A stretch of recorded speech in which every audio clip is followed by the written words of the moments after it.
दोस्तों नमस्कार, स्वागत करती हूँ आपका एक बार फिर से कहानियों के इस क्रम में। आप सुन रहे हैं मुंशी प्रेमचंद द्वारा लिखित कहानी नादान दोस्त। केशव के घर में कार्निस के ऊपर एक चिड़िया ने अंडे दिए थे। केशव और उसकी बहन श्यामा दोनों बड़े ध्यान से चिड़ियों को वहां आते जाते देखा करते। सवेरे दोनों आंखें मलते कार्निस के सामने पहुंच जाते और चिड़िया दोनों को वहां बैठा पाते। उनको देखने में दोनों बच्चों को न मालूम क्या मज़ा मिलता। दूध और जलेबी की भी सुध न रहती थी। दोनों के दिल में तरह तरह के सवाल उठते। अंडे कितने बड़े होंगे, किस रंग के होंगे, कितने होंगे, क्या खाते होंगे, उनमें बच्चे किस तरह निकल आएंगे, बच्चों के पर कैसे निकलेंगे, घोंसला कैसा है।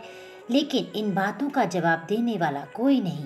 ना अम्मा को घर के काम धंधों से फुर्सत थी, ना बाबूजी को पढ़ने लिखने से। दोनों बच्चे आपस में ही सवाल जवाब करके अपने दिल को तसल्ली दे दिया करते थे। श्यामा कहती, क्यों भैया, बच्चे निकलकर फुर से उड़ जाएंगे। केशव विद्वानों जैसे गर्व से कहता, नहीं री पगली, पहले पर निकलेंगे, बगैर परों के बेचारे कैसे उड़ेंगे। श्यामा बच्चों को क्या खिलाएगी बेचारी। केशव इस पेचीदा सवाल पर कुछ ना जवाब दे सकता था। इस तरह 3-4 दिन गुजर गए। दोनों बच्चों की जिज्ञासा दिन प्रतिदिन बढ़ती जाती थी। अंडों को देखने के लिए वे आधी सुबह कोट जाते थे। उन्होंने अनुमान लगाया कि अब बच्चे जरूर निकल आएंगे। बच्चों के चारों सवालों के अब उनके सामने जवाब आ खड़ा हुआ। चिड़िया बेचारी इतना दाना कहाँ ले पाएगी कि सारे बच्चों का पेट भरे। गरीब बच्चे भूख के मारे चूं चूं करके मर जाएंगे। इस मुसीबत का अंदाजा करके दोनों घबरा उठे। दोनों ने फैसला किया कि कार्निस पर थोड़ा सा दाना रख दिया जाए। श्यामा खुश होकर बोली, तब तो चिड़ियों के चारे के लिए कहीं उड़कर न जाना पड़ेगा ना। केशव, नहीं, तब क्यों जाएगी। श्यामा, क्यों भैया, बच्चों को धूप न लगती होगी। केशव का ध्यान इस तकलीफ की तरफ न गया था। बोला, जरूर तकलीफ हो रही होगी, बेचारे प्यास के मारे भड़क रहे होंगे, ऊपर छाया भी तो नहीं है। आखिर यही फैसला हुआ कि घोंसले के ऊपर कपड़े की छत बना देनी चाहिए। पानी की प्याली और थोड़े से चावल रख देने का प्रस्ताव भी स्वीकृत हो गया। दोनों बच्चे बड़े चाव से काम करने लगे। श्यामा माँ की आंख बचाकर मटके से चावल निकाल लाई। केशव ने पत्थर की प्याली का तेल चुपके से जमीन पर गिरा दिया और खूब साफ करके उसमें पानी भरा। अब चांदनी के लिए कपड़ा कहाँ से लाए। फिर ऊपर बगैर छड़ियों के कपड़ा ठहरेगा कैसे, और छड़ियाँ खड़ी कैसे होंगी। केशव बड़ी देर तक इसी उधेड़बुन में रहा। आखिरकार उसने ये मुश्किल भी हल कर दी। श्यामा से बोला, जाकर कूड़ा फेंकने वाली टोकरी उठा लाओ, अम्मा जी को मत दिखाना। श्यामा, वह तो बीच में फटी हुई है, उसमें से धूप न जाएगी। केशव ने झुंझला कर कहा, तू टोकरी तो ला, मैं उसका सुराख बंद करने की कोई हिम्मत निकालूंगा। श्यामा दौड़कर टोकरी उठा लाई।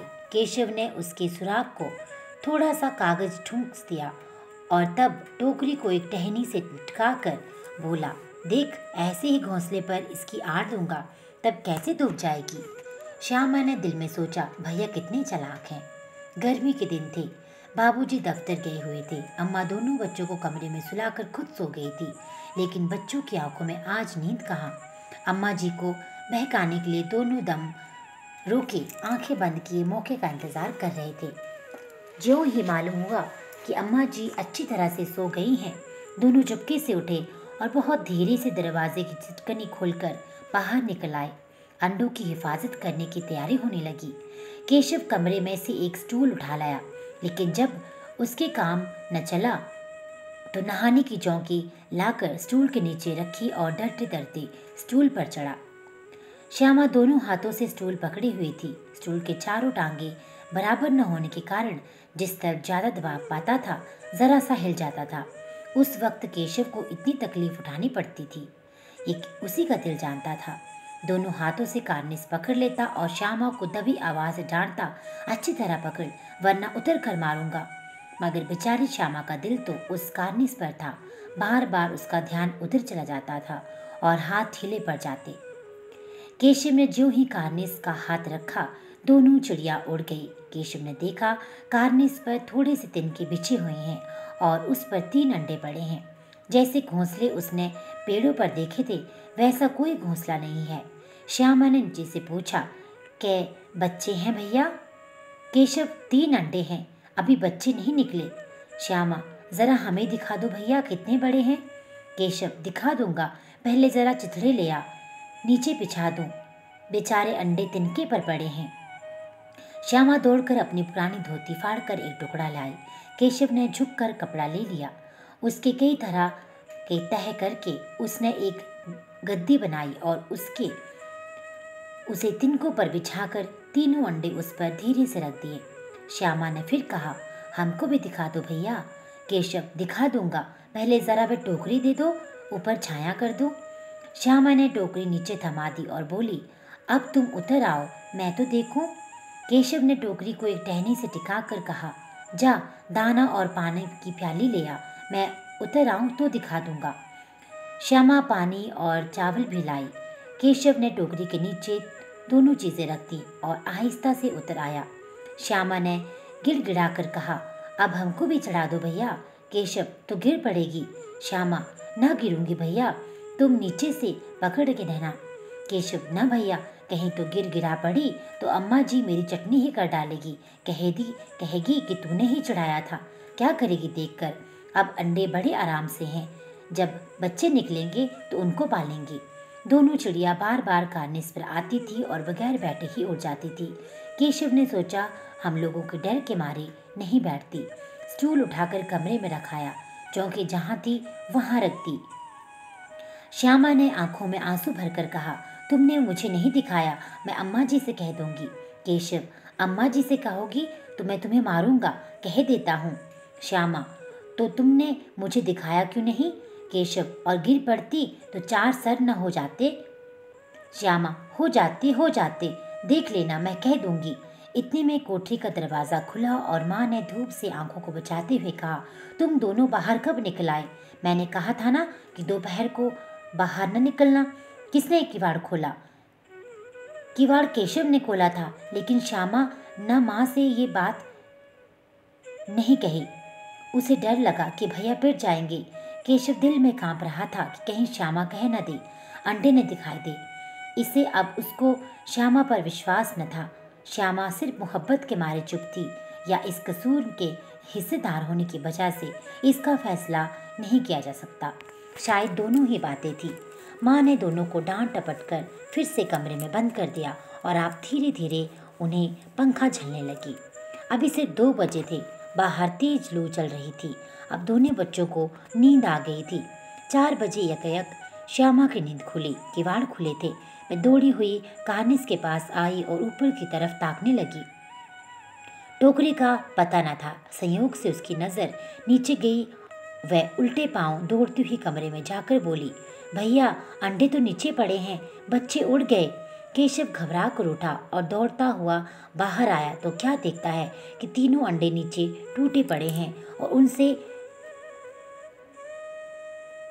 चूजे की सी चीज बाहर निकल आई है। पानी की प्याली भी एक तरफ से टूटी पड़ी है। उसके चेहरे का रंग उड़ गया। सहम हुई आंखों से जमीन की तरफ देखने लगा। श्यामा ने पूछा, बच्चे कहाँ उड़ गए भैया? केशव ने करुण स्वर में कहा, अंडे तो फूट गए और बच्चे कहाँ गए? केशव, तेरे सर में देखती नहीं है, अंडे से उजला उजला पानी निकल आया है, वही 2-4 दिन में बच्चे बन जाते। माँ ने सोटी हाथ में लिए हुए पूछा, तुम दोनों वहाँ धूप में क्या कर रहे हो? श्यामा ने कहा, अम्मा जी चिड़िया के अंडे टूटे पड़े हैं। माँ ने आकर टूटे हुए अंडों को देखा और गुस्से से बोली, तुम लोगों ने अंडों को छुआ होगा। अब तो श्यामा को भैया पर जरा भी तरस न आया। उसने शायद अंडों को इस तरह रख दिया कि वे नीचे गिर पड़े। इसकी उसे सजा मिलनी चाहिए। बोली, इन्होंने अंडों को छेड़ा था अम्मा जी। माँ ने केशव से पूछा, क्यों रे? केशव भीगी बिल्ली बना खड़ा रहा। माँ, तू वहाँ कैसे पहुँचा? श्यामा, चौकी पर स्टूल रखकर चढ़े अम्मा जी। केशव, तू स्टूल थामे नहीं खड़ी थी? श्यामा, तुम्ही ने तो कहा था। माँ, तू इतना बड़ा हुआ तुझे अभी इतना भी नहीं मालूम कि छूने से चिड़ियों के अंडे गंदे हो जाते हैं? चिड़िया फिर उन्हें नहीं सेती? श्यामा ने डरते डरते पूछा। तो क्या चिड़िया ने अंडे गिरा दिए अम्मा जी? माँ, और क्या करती? केशव ने सिर, इसका पाप पड़ेगा। हाय हाय, जाने ले ली दुष्ट ने। केशव रोने वाली सूरत बनाकर बोला, मैंने तो सिर्फ अंडों को गद्दी पर रख दिया था अम्मा जी। माँ को हंसी आ गई, मगर केशव को कई दिनों तक अपनी गलती का अफसोस होता रहा। अंडों की हिफाजत करने के जोश में उसने उनका सत्यानाश कर डाला। इसे याद करके वह कभी कभी रो पड़ता था। दोनों चिड़िया वहां फिर ना दिखाई दी। तो दोस्तों, ये थी मुंशी प्रेमचंद द्वारा लिखित कहानियों में से एक बहुत ही रोचक कहानी, नादान दोस्त। ऐसी ही अन्य कहानियाँ सुनने के लिए इस चैनल के साथ जुड़े रहिए। कहानी अच्छी लगी तो लाइक और शेयर करना बिल्कुल ना भूलिएगा। साथ ही साथ चैनल को सब्सक्राइब करना भी ना भूलिएगा। आपका दिन शुभ हो। हर हर महादेव।